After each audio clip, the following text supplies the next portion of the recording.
Hi there, Lori here from loriconrad.com, and in this training I'm going to show you how to create an application form in aWeber so that you can have people fill out an application to work with you or to get a strategy session, whatever reason you have in your business for them to fill out an application. Some people in direct sales have people fill out applications before they work with them or let them join their team, all kinds of things. So you can also use this to create surveys, okay? Surveys are great. If you want to survey your clients, survey your customers, you can create a form in aWeber and that will do that for you. So when I first started, I actually used SurveyMonkey. So I'm going to shoot over here and show you SurveyMonkey just to give you another option in case you don't like aWeber or whatever. SurveyMonkey has a free version and also a paid version, and they're very famous. They've been around forever doing surveys for people. Typeform is another one. It looks like Typeform now has a free version. I thought it was always a paid thing, but it looks like they have a free version also. You can try Typeform and see how that works for you. But let's go back to aWeber, and I've got a couple of applications here, and I'll just show you a completed application form so that you can see what it looks like when it's done. So I'll click Edit, and you'll see that we're in design mode, okay? It puts you defaulting in design mode. It's expecting me to edit this and change it somehow. And you've got a header so you can say what the application is for. You're always going to have email on a form. All the other fields are optional. So what I did was, these are small text boxes, I think we'll see when I create a new one. And then you can get larger text boxes. You can have radio button answers, yes or no answers. You can also have drop-down menu answers so they can pick out of, however many options you want. And then at the bottom there's always a submit button. Okay? So once you're done editing it, you're going to save it and you're going to go to step 2. And in step 2, aWeber wants to know, where do I send the person after they hit submit? You should have some kind of a confirmation thank you page, and you can send them to a basic version of aWeber's thank you, thank you for your submission. It's very boring. It has nothing on it, and you can't change it. So what I do is I use Clickfunnels, and so I created a page in Clickfunnels to thank them for their application, and then give them a link to my automated calendar so they can set up their time with me. That's just the process that I set up. So I'm going to go to step 3, and in step 3 you can click here, have aWeber host my form, and aWeber will show you the link to send to people so they can fill out your application, so they can fill out your form. So we'll go to that. And this is what it looks like to the person when they click and they go to your application. So you've got your header and you've got all your boxes, and they can, click the answers, type in the boxes, and then submit the form. So let's go back and create one from scratch. So I'm going to click up here, Signup Forms again. And I'm going to click the green button, Create a Signup Form. And then click the first one, Sign Up Form. And you can pick any of these templates. They've got some colors and this and that. Popular, I picked the blue one, and I'm just going to pick that again, so I'll show you how I created my form originally. All right, so this is what it started with. I'm going to load that template.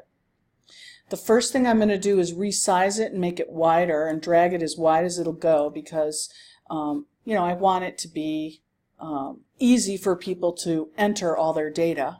And it defaults to name and email, but I need to ask a lot of other questions on my application form. Here, let me move myself up here so you can see. All right, so all I have to do is click on the blue button on the left here, create a new field. And it tells you what to do. It says give your field a short descriptive name. It'll only be seen by you when managing your subscribers. You will also be able to give the field a public-facing label. And the label is name, email, new custom field. Okay, that's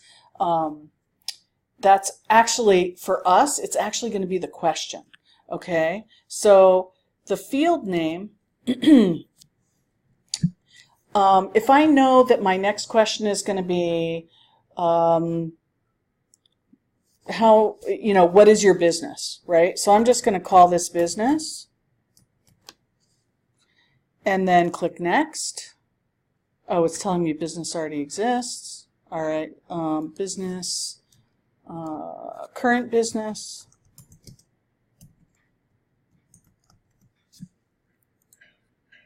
All right, and then it's asking me, well, what kind of a field do you want? Do you want a text input, a select box, a radio answers, a checkbox, a text area, or a date? So I'm just going to pick a text area. Okay, so it's giving me a text area with a height of 60 pixels, and so I want that to be bigger, so I'm going to make it 120 because this is going to be a long answer. Okay, and then the label actually becomes the question. All right, so I'm going to say, what is your current business? All right, and then I'm also going to, I can put a value in there, like I can say type in the box here. If you want to do that, you can put that there.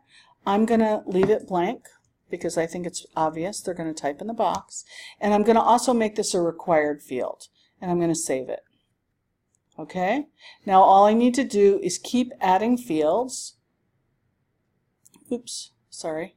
I didn't want to edit. I want to add another one. I'm going to create a new field, and this one's going to be new business. We'll just assume that someone's going from one business to another. And I'm going to say in the question, what business do you want to get into? All right, and this time I'm going to make it a text input, and I'm going to make it required, and it doesn't ask me how big it's going to be. It's just going to be like, I don't know, however many characters. It's intended for answers that aren't going to be long. Okay, so we're going to save that. Then I'm going to create another new field, and I'm going to call it multiple choice. And this will all be relevant, like when you know what your questions are, you can name them relevant names. Okay, and I'm going to say, let's see, how many years have you been, oops, I can't type here, have you been in business? Okay, and I'm going to check I think it's checkbox, hold on. No, it's not checkbox. Let's see. Select box, that's what it is, okay? So a select box, so I'm going to say 0 to 3, and I just put 0 to 3 in here too. And then I click the plus sign, and then 4 to 5, 4 to 5, and then 6 plus. How's that? 6 plus years. And I hit the plus, and then I make it required, and I save the field. Okay? So how many years have you been in business? They're going to click the drop down, and they're going to pick which one is applicable to them. So you just keep doing this until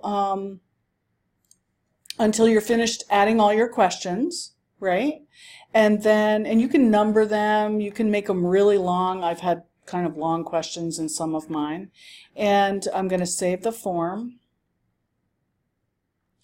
And then I'm going to go to step 2.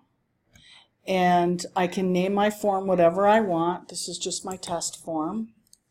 And if I'll keep the basic version of the thank you page, and I'll test it, and I'll show you what it looks like.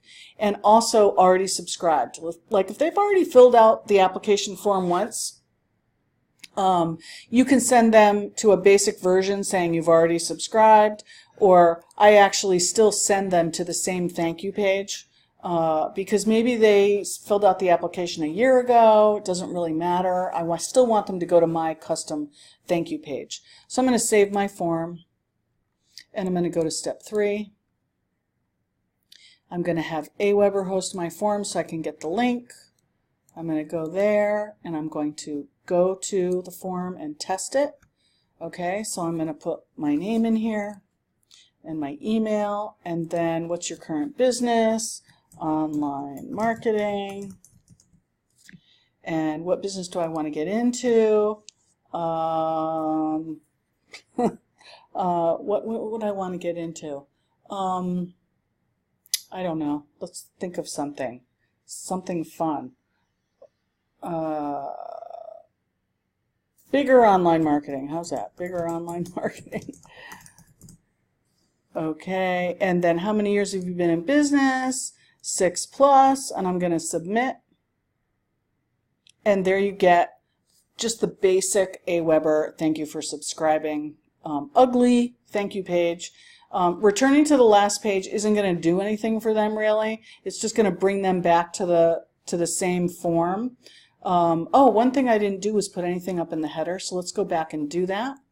I'm going to do that here. Okay, so I'm up here under Publish, so I can go back to Design. Brings me right back to the design phase, and I can edit the header. And you can pick the font, right, and the font size too, which is kind of nice.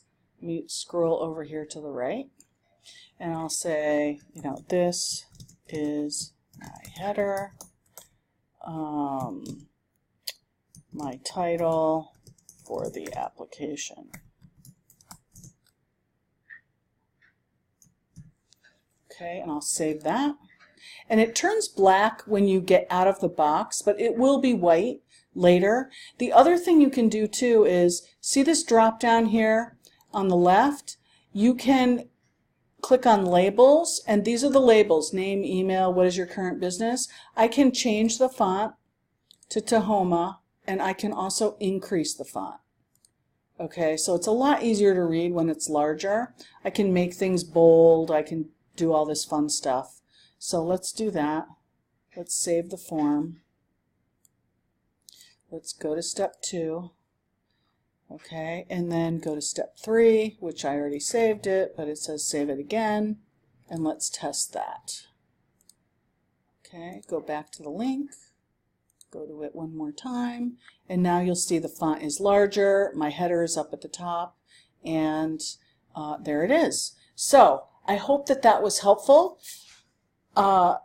It's real. You know, how long did that take us? 13 minutes. And that's while you're learning. So you'll be able to do these really quick in aWeber. And what's nice is when someone fills out the application, you'll get the notification. You'll see all the answers in your email because all the answers will be in the notification. And you can quickly read people's applications and then make sure that they've set up an appointment with you. So I hope that was helpful, and hope to see you on the next training. Thanks.